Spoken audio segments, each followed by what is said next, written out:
Good morning, everybody. This is Diggs. It's another beautiful day out here in the Pacific Northwest. And The Last Spell is a game that has been out in early access for quite a long time. It's finally releasing version 1.0 for both PlayStation and I believe it's Xbox. It might even be on Switch. But the final version is out, and it's a game that I have loved and that has been getting constantly improved over the last couple of years. So we're going to spend some time talking about it. Let's go ahead and dig in. So, what type of game is The Last Spell? The best way to classify it, I would say, is that it is going to be a tactical roguelike game, I would say. You have the standard character like grid-based tactical system. You have movement points, you have attack points, you have different characters, and you start out kind of every night defending a town. And there's various different towns that you can defend with different scenarios in each of them. And as you play and as you progress, your characters get stronger until eventually you either win or you die, and then you progress to the next town. Now, every town or every new town mission that you initiate, you get new characters, and these characters can have good traits, they can have bad traits. Pulling up my character Supriya here, you can see I have infantry, which gives me momentum, daily health regen, physical damage, which is good since she is an axe wielder. Bookworm, which gives me plus 6% magic damage, minus 20 health, which isn't that great. And then Tall, which gives me plus 1 movement and minus 5% dodge. Now, you'll see I have a whole bunch of stats here on the left hand side, and that is from the variety of equipment and perks that I do have equipped. So as you level your character, you can, or characters, right, because I have all these, I have 4 characters right now. You can get up to, I think, like 8 or 9 potentially once you fully max out everything. You can see that I chose to have this character have +1 bag equipment slot, and potions have a range of 15. He's going to get plus 25% exp earned.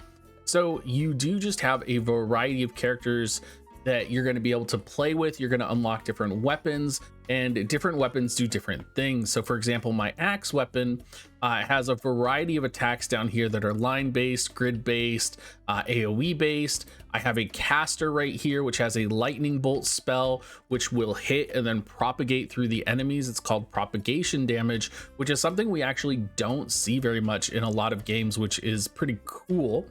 And then I also have a spear wielder, a rifle wielder, and then I have all of these other resources in the town here. So you are going to be building up the town through different waves of enemies.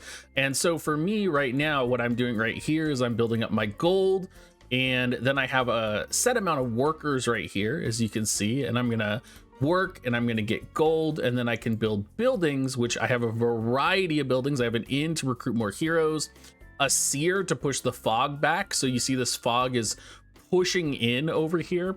I'm actually going to elect to buy a bunch of houses right now though, because houses, what they do is they give you access to more humans to mine gold, more humans to do basically the things that are necessary in the town, like getting rid of this building that's scavenging basically, and then I'll be able to build more defenses here, or build another building that's a little bit more useful to me. What that might look like is, you'll notice I have a materials column right here.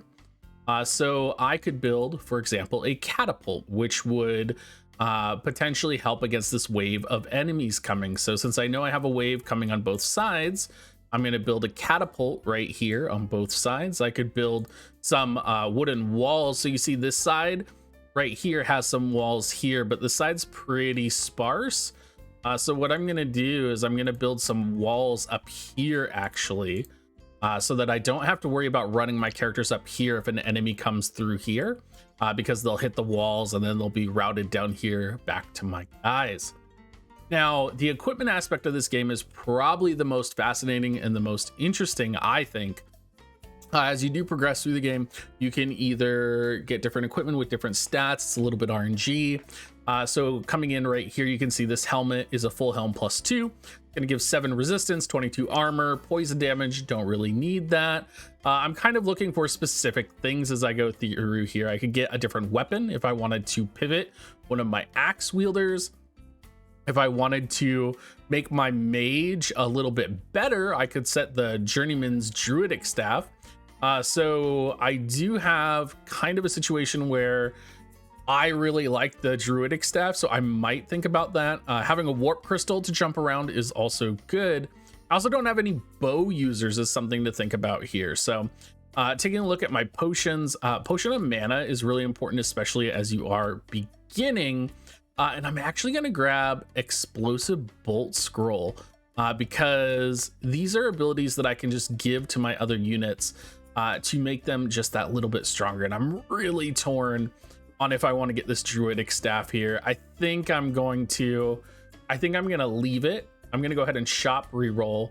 Oh, and you see I got a legendary piece of gear right here, which is going to give, it's a helmet, gives propagation bounces +1. So when I was talking about propagation earlier, propagation is what spreads. So like, let's say your lightning hits an opponent, okay? And then the electric shock is going to spread through enemies and deal damage. Propagation bounces is the amount of times that the electricity is going to bounce between the enemies. And you see here, we got a whole bunch of good stuff. We got another mana potion, which is really good as well, but I'm not going to have the gold to buy that. So let's go ahead and equip everything just real quick.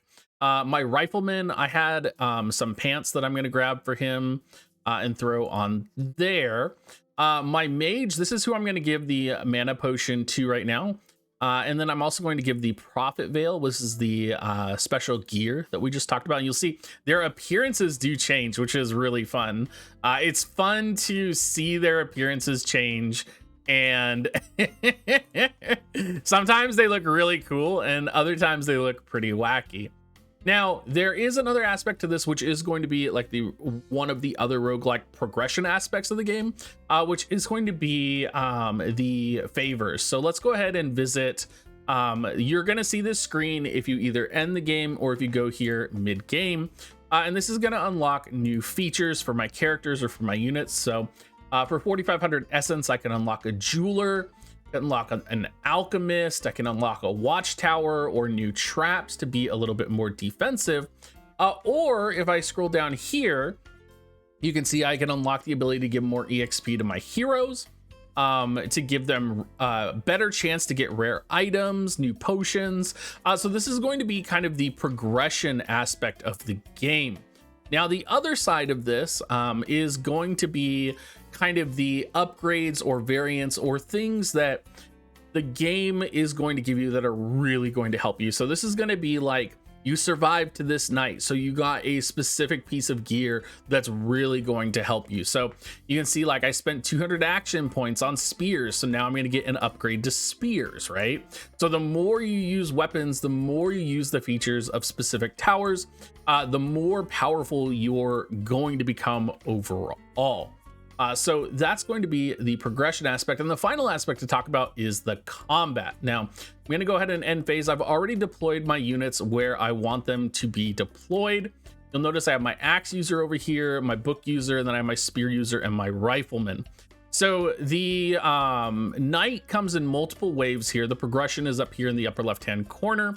And the goal is to keep your units alive, keep your town alive, and to defeat enemies directly. So I'm going to go ahead and start out at range here because my melee units are not the strongest. This is only the third knight, so to say.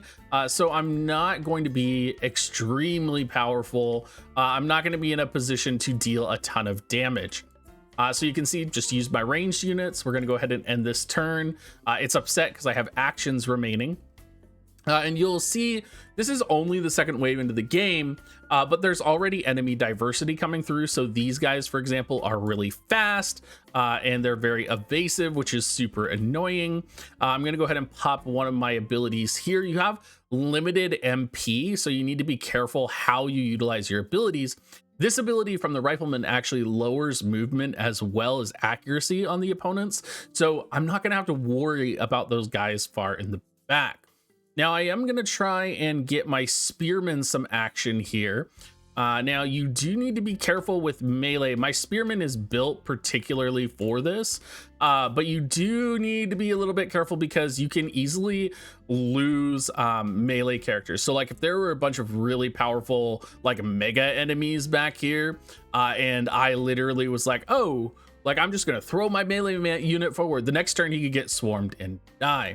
Now we're going to use those defensive towers, which I showed you guys earlier, and I get 2 uses of them per kind of like round of enemy units, right? So I'm going to go ahead and just pop these, not per night. So I'm not going to be able to use these anymore there. We're going to go ahead. This side's a little bit slower. This is a tier 1 over here. So the tier 1 goes just a little bit slower. And I'm going to wait to show you the propagation damage because I want to show you what that looks like and kind of why we were planning around that. So taking a look at our caster here, you'll notice I have a variety of skills. So I have like Fireball, which can deal AoE damage. But then I have a Lightning Bolt. And what you're going to see here is you're going to see the lightning propagate through the enemies. And that's what the propagation bounces did for us. Is normally that would have hit potentially a couple of less enemies, but that hit a lot of enemies that time. And then we do have our mana potion, which we're going to go ahead and pop here because again, we don't have the mana tower restoration currently, which is fine. It's not the end of the world. And then we're going to run our Axeman forward, and our Axeman of course has a variety of abilities as well. So you can see we're running around doing all of the things, and then I have a scroll on my Axeman, and so I'm going to go ahead and pop that explosive bolt. We went ahead and killed 2 of those enemies there, and then we're back to the other side. So that's essentially the gameplay loop. You are going to run into a lot of like bosses and things you aren't expecting. I don't want to spoil for all of you guys that are going to be playing this. I don't want to spoil the fun because it does get to be very hard, and it gets to be a little bit complicated to the point where you're kind of like, this is overwhelming, and you will die. You're absolutely going to die. You're supposed to die because you know, the roguelike nature of this game is that you do want to kind of progress, right? You want to progress and grow, and maybe that means you need to restart and learn new strategies, or utilize units with different weapons, or maybe you rolled a character that has 1 arm, which is absolutely possible. So I really just 100%, if you guys get the opportunity to play this game, you know, we are a tactics gaming channel for the most part. I love this game. I'm excited that it's releasing. I'm excited that it's finally in 1.0. Having been following it for what seems like 2 or 3 years at this point, where it's at now compared to where it has been is just amazing. So thank you so much, everybody, and I will catch you guys next time.